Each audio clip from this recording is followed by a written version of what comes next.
तो पिछली बार हमने जो आसुरी गुण है और जो दैवीय गुण है उनकी चर्चा करी थी कृष्ण जी के साथ। और अब ये वाला जो 17वां अध्याय हम कर रहे हैं, 17वां अध्याय का 1 से 6 श्लोक करेंगे। इसका नाम है श्रद्धा के विभाग, श्रद्धा त्रय विभाग योग। 3 प्रकार के श्रद्धा के विभाग हैं।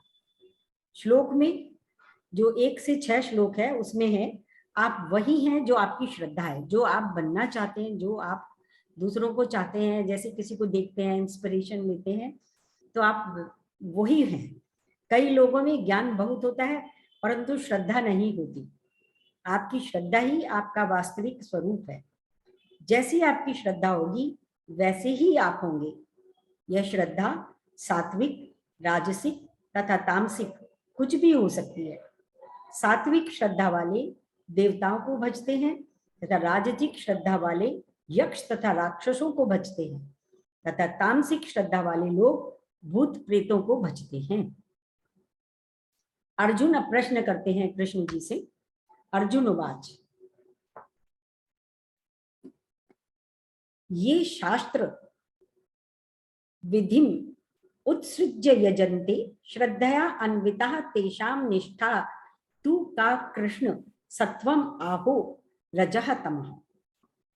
हे कृष्ण, जो लोग शास्त्र के नियमों का पालन न करके अपनी कल्पना के अनुसार पूजा करते हैं उनकी स्थिति कौन सी है? वे सतोगुणी हैं, रजोगुणी या तमोगुणी? इससे पूर्व हमें यह पता ही नहीं था कि श्रद्धा भी 3 प्रकार की होती है, रजोगुणी, तमोगुणी और सतोगुणी।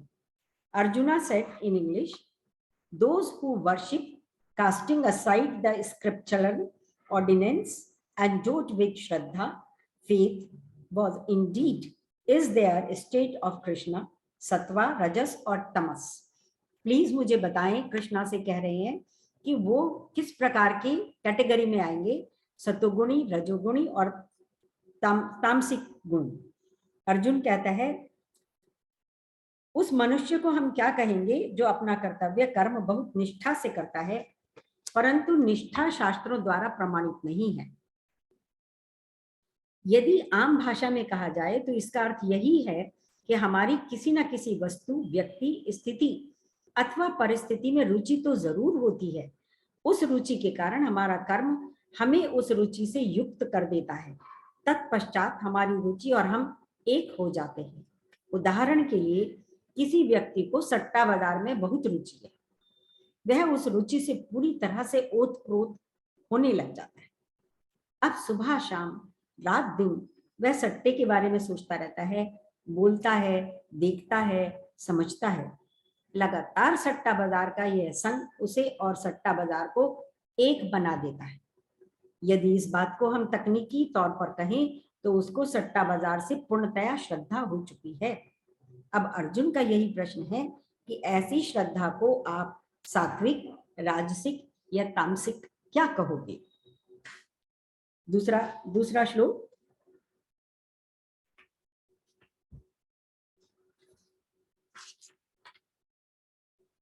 त्रिविधा भवति श्रद्धा देहिनां सा स्वभावजा सात्विकी, राजसी चैव तामसी चेति ताम शृणु।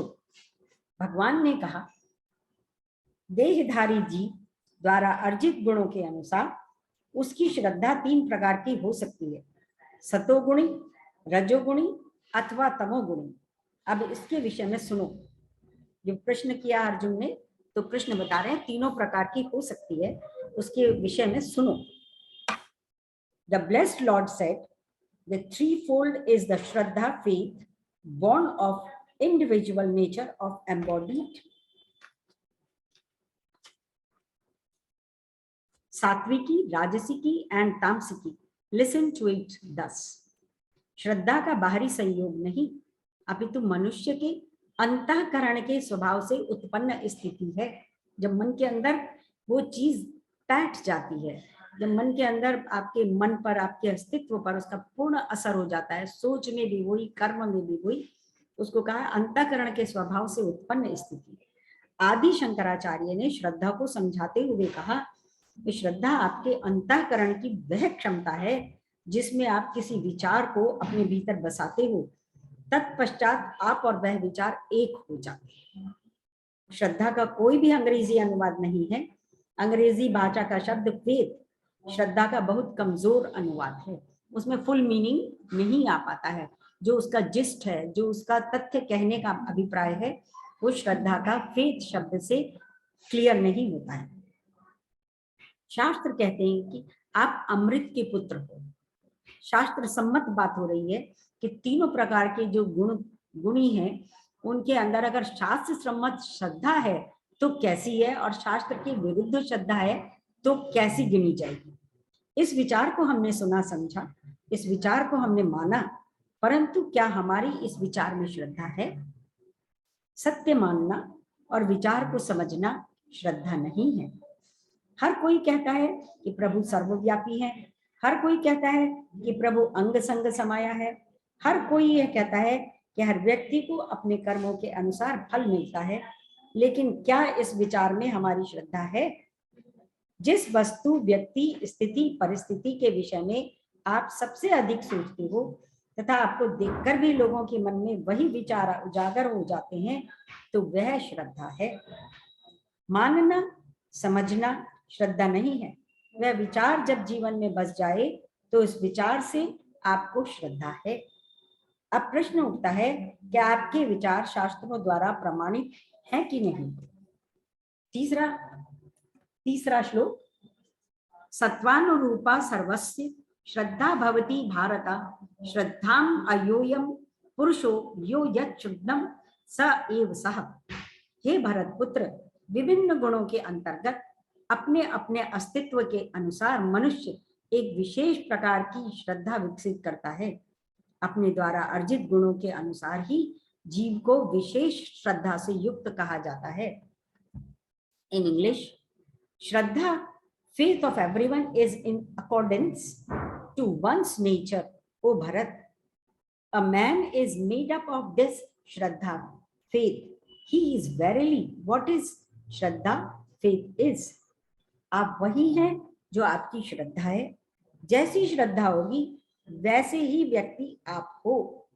पिछले श्लोक में स्वभावजा शब्द का प्रयोग हुआ तथा इस श्लोक में सत्वानुरूपा दोनों शब्दों का अर्थ एक ही लिया जाना चाहिए। आपका स्वभाव और आपका गुण दोनों पर्यायवाची हैं। तत्पश्चात आप सुबह शाम रात दिन उसी पर चर्चा, विचार, इच्छा तथा कर्म सहजता से करते हो। जिस पर आपकी श्रद्धा है, अधिकतर लोग इस संसार में वह कार्य करते हैं जिसमें उनकी श्रद्धा बहुत नगण्य है, कम है। किसी चीजों मतलब श्रद्धा नहीं है, बस कर्म करते हैं। प्रत्येक मनुष्य किसी न किसी विषय वस्तु, स्थिति या परिस्थिति से बाहरी रूप से युक्त होता है, परंतु बाहरी जुड़ाव का अर्थ यह नहीं है कि उससे उस व्यक्ति और स्थिति पर श्रद्धा है। क्या उस व्यक्ति का वह वास्तविक स्वभाव है जिस कार्य को वो कर रहा है? संसार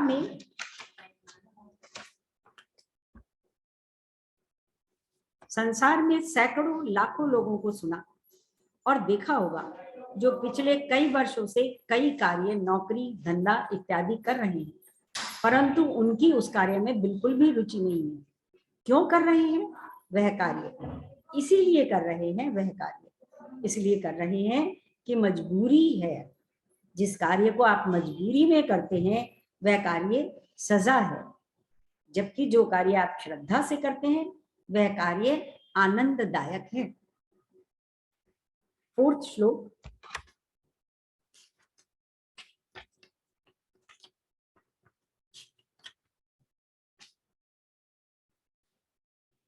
यजन्ते सात्विकाः देवान् यक्ष रशांसी राजसाः प्रेतान् भूतगणान् च अन्ये यजन्ते तामसा जनाः। सतोगुणी व्यक्ति देवताओं को पूजते हैं, रजोगुणी यक्षों व राक्षसों को पूजते हैं और तमोगुणी व्यक्ति भूत प्रेतों को पूजते हैं। In English, the sattvika worship the gods, rajasika worship the yakshas, demifolds, and rakshasas demons. The other people tamasic worship the ghosts and host of spirit. यजन्ति का अर्थ है प्रयास, पूजा, कोशिश, लक्ष्य इत्यादि। यदि आपका लक्ष्य आत्म साक्षात्कार का, देश तथा विश्व कल्याण का है तो आपका लक्ष्य श्रेष्ठ तथा सात्विक है। यदि आप अपना और अपने परिवार का ही सोचते हैं तो आपका लक्ष्य राजसिक है। यदि आपके जीवन का लक्ष्य बहुत धुंधला है तो वह लक्ष्य तामसिक माना जाएगा। जैसा आपका लक्ष्य होगा वैसी ही आपकी श्रद्धा होगी। हिंदू धर्म में 33 करोड़ देवी देवता हैं तथा अनगिनत ही यक्ष हैं। कुछ प्रमुख यक्षों के नाम हैं कुबेर, यम, सुकेतु, शनि, बहुपुत्रिका इत्यादि। यदि भूत प्रेतों की कोई गिनती ही नहीं। हमारे शास्त्रों ने सत्य को समझाने के लिए कई तरीके अपनाए हैं। भावुक मनुष्य के लिए ये देवी देवता, यक्ष, राक्षस, असुर, भूत प्रेत इत्यादि वास्तविकता में हो सकते हैं, परंतु बौद्धिक जनमानस के लिए ये प्रतीक हैं, आपके लक्ष्य हैं। यदि आपका लक्ष्य श्रेष्ठ है तो बोध गम्य है तथा सात्विक श्रद्धा का प्रतीक है। यह श्रद्धा आपको देवी देवता बना देगी। यदि आपका लक्ष्य इतना श्रेष्ठ नहीं है परंतु उससे दूसरों का नुकसान कम होता है तो वह श्रद्धा आपको यक्ष बना देती है। यदि आपका लक्ष्य स्वार्थी है तथा उससे और लोगों का नुकसान भी हो जाए तो भी आप रुकते नहीं, अब आप राक्षस और असुरों की श्रेणी में आ जाओगे। यदि आपका कोई लक्ष्य है ही नहीं, बहुत धुंधला लक्ष्य है, तो आपको श्रद्धा तामसिक है। सत्व यदि शुद्ध सफेद है तो तमस पूजा पूरा काला। बीच में शेड्स ऑफ ग्रे है, अर्थात ग्रे रंगों के अलग अलग प्रकार। और अब आते हैं 5वें श्लोक पर।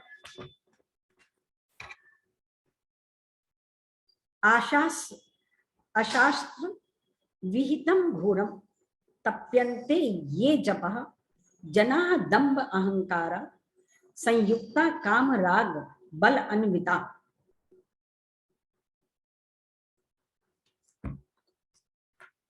जो लोग शास्त्र विधि से रहित घोर तप को तपते हैं वे दंभ और अहंकार से युक्त, कामना,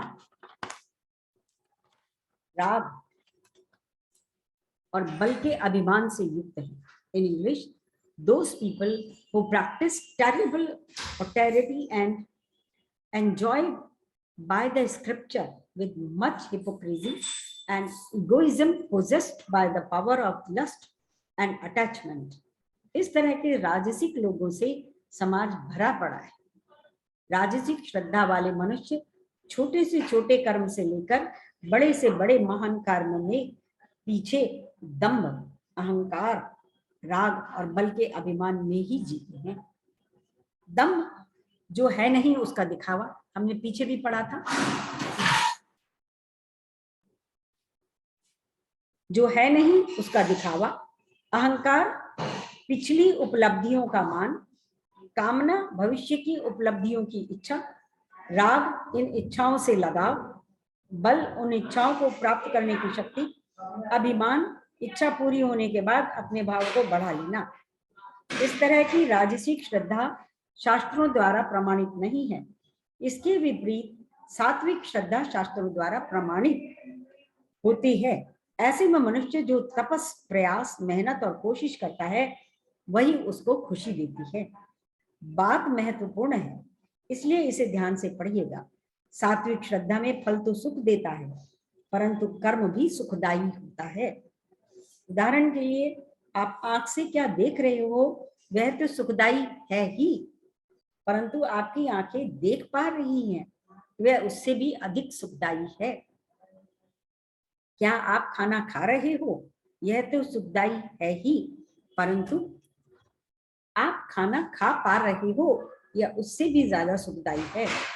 आप कहीं जा रहे हो यह सुखदायी है, परंतु आप चल पा रहे हो यह उससे भी अधिक सुखदायी है। शास्त्र विधि से किए गए कर्म का फल तो सुखदायी होता ही है, अपितु वह कर्म करना भी बहुत आनंददायक होता है।